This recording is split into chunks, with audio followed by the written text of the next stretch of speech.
আল্লাহ নিজ কর্ম সম্পাদনে প্রবল, কিন্তু অধিকাংশ মানুষ তা জানে না।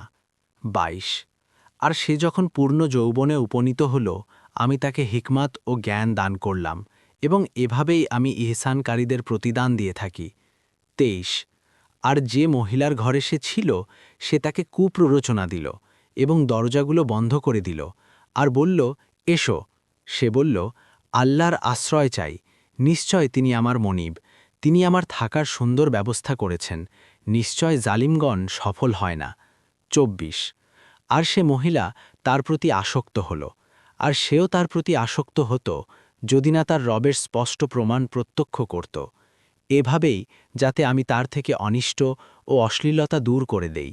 নিশ্চয় সে আমার খালেজ বান্দাদের অন্তর্ভুক্ত।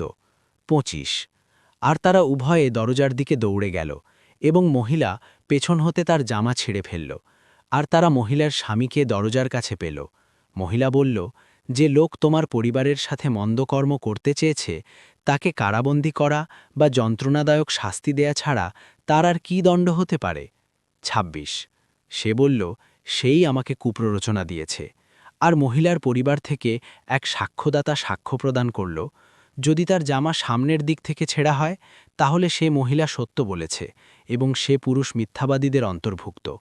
২৭ আর তার জামা যদি পেছন থেকে ছেঁড়া হয়, তাহলে সে মহিলা মিথ্যা বলেছে, এবং সে পুরুষ হচ্ছে সত্যবাদীদের অন্তর্ভুক্ত।